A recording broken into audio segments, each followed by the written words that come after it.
I am back with a part 2 on 5 things I wish I knew before I started my lock journey. Now, first and foremost, I just want to say thank you so much for 100 subscribers. I know that may not seem like a lot to some people, but it means a lot to me. The fact that 100 people actually like me enough to sit here and listen to me talk, I really appreciate that. So yes, thank you so much, and please share, like, subscribe, tell people about it, tell people about it.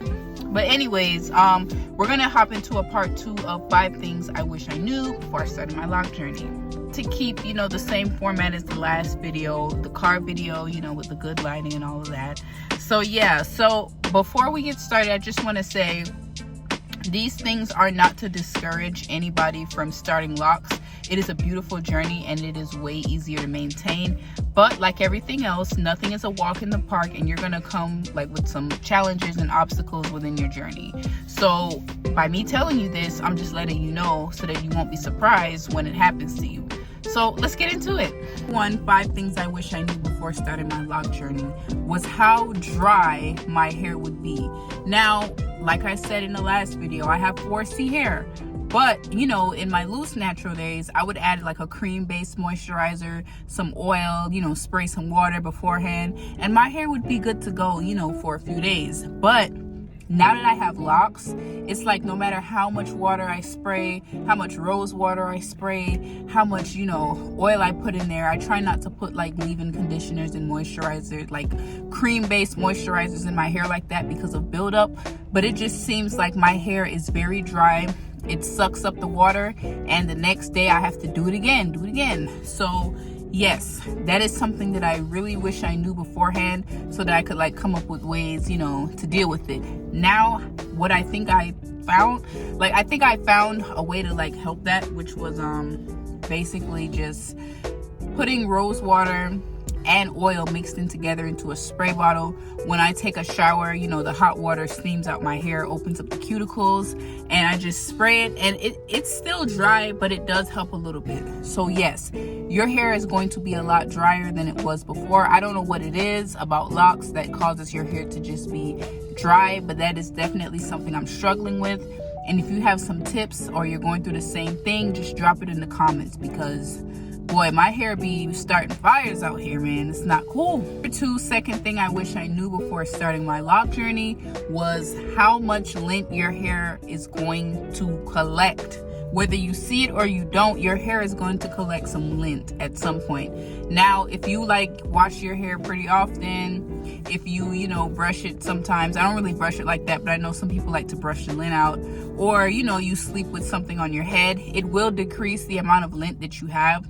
But because locks is basically matted hair, if something gets in there, like little dust particles and things, it is going to, lock with your hair. So be mindful. I've been noticing lately, I don't know if you can see, but there has been a lot more lint. As my locks mature more, I've been noticing way more lint. So I talked to, my loctician about it. She said next time I come, I can do an apple cider vinegar treatment, and hopefully that can help the lint, because I don't like looking in the mirror, looking at my hair, and I see little white pieces in there.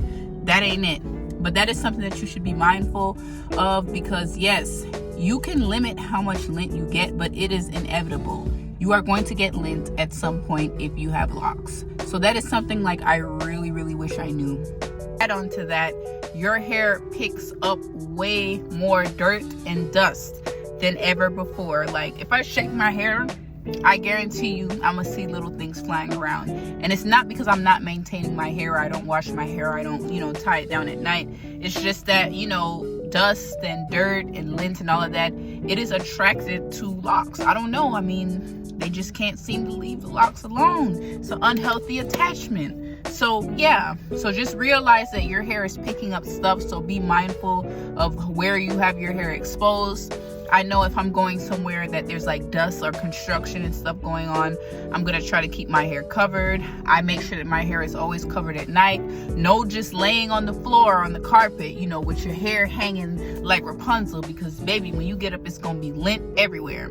So yeah, so be mindful of that. Sometimes it's okay to like wear a head wrap or something, you know, but just try to like decrease the amount of lint and dirt you get, because as you can see, it is hard to get out. This is a lock that I combined, and she's just doing her own thing, whatever.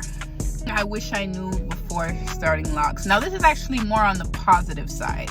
I mean, I guess I really wasn't thinking about it, but your morning routine, like your morning hair regimen routine, is a breeze. It is so much easier than the loose natural days. Like, you know, where I remember when I used to have my loose natural hair, I'd have to wake up an hour early, you know, to take the 15 braids out so I could have a braid out. Then I had to take a pick through it to make sure to braid out and all of that, and I don't have no damn parts showing, and it was a lot. So now I get up in the morning, spray, just steam, and shape it. If I want to add a little cute little ponytail or something, I add that and I go about my day.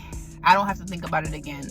That is something that I really wish I would known, so that I would have started this journey sooner. Like, if I started this journey in 2020 during the pandemic, baby, I'd be hanging. So if you're thinking about getting locks, just know that your mornings are going to be a breeze. Now, if you're doing makeup and things like that, of course you're going to have some time. But as far as hair, unless you're doing some elaborate style, you really don't have to do anything in the morning, and it is amazing. Like, I literally just wake up, shake in the wind like the little white girls, and go. Like, it is so much easier now.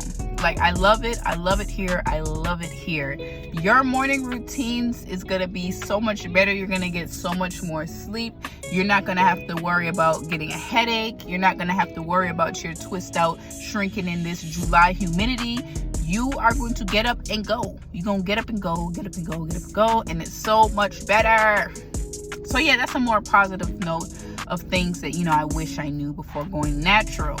Because I remember when I first started my journey, I would get up and I'd be like, I need to style, I need to do something, and there was nothing to do. So yes, that is something I wish I knew, and if I knew that way before, I would have started my journey years ago, and I would have had that hang time right now. I would have had that 30-inch bust down lock edition. So yeah, that is a positive note. Fourth thing I wish I knew before starting my lock journey is that as your hair starts to lock, form, and develop and grow, you're gonna start having like people, strangers, or even people you know come up to you, either inquiring about locks, asking about it, naturally curious. You may even have like some black people come up to you and ask you about your locks. And it's a double-edged sword, because, you know, on one end, I'm like, when people are like, oh my gosh, I love your hair, I'm thinking about, you know, starting my locks, I'm like, of course, you know, it hypes me up, and I'm very enthusiastic about it, and I always want to encourage women to get locks because it looks amazing. But on the other hand, it can also be a negative thing when people come up to you and talk about locks, or, you know, ask about your hair. Is everybody is not going to be fond of locks, and people are going to project their opinions onto you. So you just have to be prepared for that, and do not let the negative comments get to you. I really haven't had that many negative, you know, comments about my hair, but I did have one experience, and it kind of made me feel some type of way. So quick story time. So one of my coworkers, who is, you know, the opposite of me, she asked me about my hair because she saw me in the mirror in the bathroom. Like, I was like washing my hands, and I took the remainder of like the water, you know, on my hands and like did like this, and she was like, wow, you know, I didn't know you could get your hair wet. And I'm just like, yeah, I can get my hair wet. She was like, oh, I heard that, you know, you guys don't like to get your hair wet. I was like, well, it depends on the style and the circumstances. And she was like, are those twists, like, do they come out, or you just choose to leave them in there? And I'm like, no, these are not twists. These are called locks, and it's supposed to be a permanent hairstyle. But if you really wanted to take it out, you could. And, you know, we just continue to talk about it. But at first, you know, this conversation kind of annoyed me because, like, she came from a place of ignorance, but I had to, like, you know, keep myself professional, set the example, and just educate her on it. So you're going to get a lot of curiosity about, you know, your hair, whether it's positive or negative. And on a more positive note, you're also going to like encourage the people around you, you know, that they can do it too. I've had a couple friends who were kind of iffy about starting locks because they didn't want to go through the quote-unquote ugly stage. But now they're starting to see my hair finally like somewhat form and starting to grow, and they're like, dang, you know, I'm thinking about getting me some locks. So just know that when you grow locks, you are setting the example for other people, because I feel like a lot of people are thinking or contemplating to start their lock journey, but they're like afraid, you know. So when they see you, you're like encouraging them, and that's a good thing. That's something I really wish I would have known before I started my journey, because some of these conversations that I have, I'm not really like prepared for. People are gonna come up to you and ask you, you know, who does your hair. They're gonna come up to you and ask you how long you had your locks. You know, it's gonna be some conversation starters. It's definitely a conversation starter with strangers. And if you're socially awkward like me, I'm just letting you know that that's something that you need to be prepared for. As your hair grows and flourishes, be prepared for people to just come up to you and start talking about hair. You're just gonna be like, okay. But I like the conversation. I like, you know, educating and informing people, because I mean, who wouldn't want locks? They're like very beautiful. Well, to add to that, I do work in education. I'm a teacher, and every time I see like a little girl that looks like me and she looks at my hair, you know, it kind of makes me feel warm on the inside, because it then makes her feel more confident about themselves.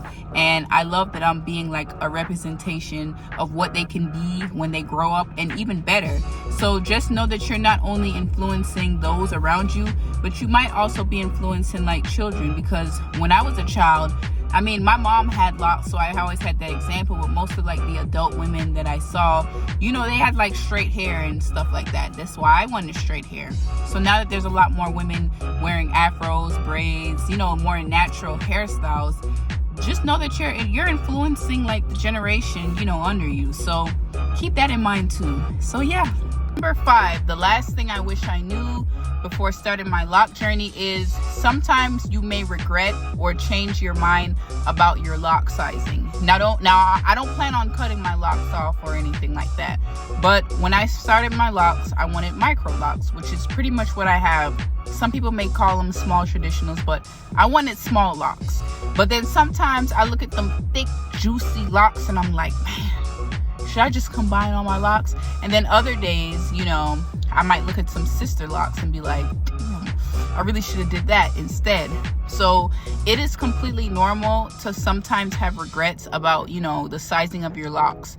Now for me, you know, I think about it sometimes, but it's not like that important to where I would want to start my journey over. But if you feel like you really don't like your locks and you really want a different size or a different type of locks, it is perfectly okay to cut them off or comb them off and completely restart your journey. So yes, just keep in mind, you know, I was thinking about like getting locks about a year before, you know, I got my locks. And for the longest time, I really had my mind on sister locks. Like, I wanted sister locks. But then as I was doing more research about the price, the maintenance, the reties, how often they tend to break, and, you know, I know that my edges are naturally very thin. And I spoke to a loctician. She said maybe sister locks is not really like, you know, the best bet for you. But maybe you should get like micro locks instead, which is what I got. And then after that, I was doing my micro locks journey, and I would see girls with like those just healthy, thick, juicy locks, and I'm like, I should have got my locks a little bigger. And sometimes I might see some wicks and be like, I wonder if I could pull that off. I know I can. So yeah, it is completely natural to like change your mind sometimes. I mean, I'm satisfied with my hair. I'm excited to see what it's going to look like as it grows and gets longer. But just know that throughout your journey, sometimes you will look at other types of locks and kind of regret your decision, or maybe wish that you would have taken that route instead. So that's really something that's up to you. If you want to start your journey over, or you know you're suffering from people want what they don't have type of thing. So that's up to you, but I'm just letting you know before you start your lock journey, you may have your mind set on one type of lock, and then once you get there, you want something completely different. And it's okay, it's normal, don't feel bad about it, but I just want to let you know. Thank you for watching my video. Please like, comment, subscribe, share, tell everybody you know about it. because I am going to continue to make videos. If you have any suggestions, or if you want to do like a lock Q&A, I am definitely down. You know, I'm gonna put my Instagram and my TikTok and all of that in the description. Comment below, let me know what you want to see from me next, what you want me to talk about as far as having locks. Or it doesn't even have to be about locks, it could be about advice, relationships, life. You know, just communicate. Let me know what you want to see from me. And as this channel continues to grow, I hope I build, you know, a bond with some of you guys, because some of you guys that commented on my last video about locks, like, you guys showed me so much love. I was not expecting that, but I'm glad you guys enjoy watching me. So yeah, like, comment, subscribe, and peace out.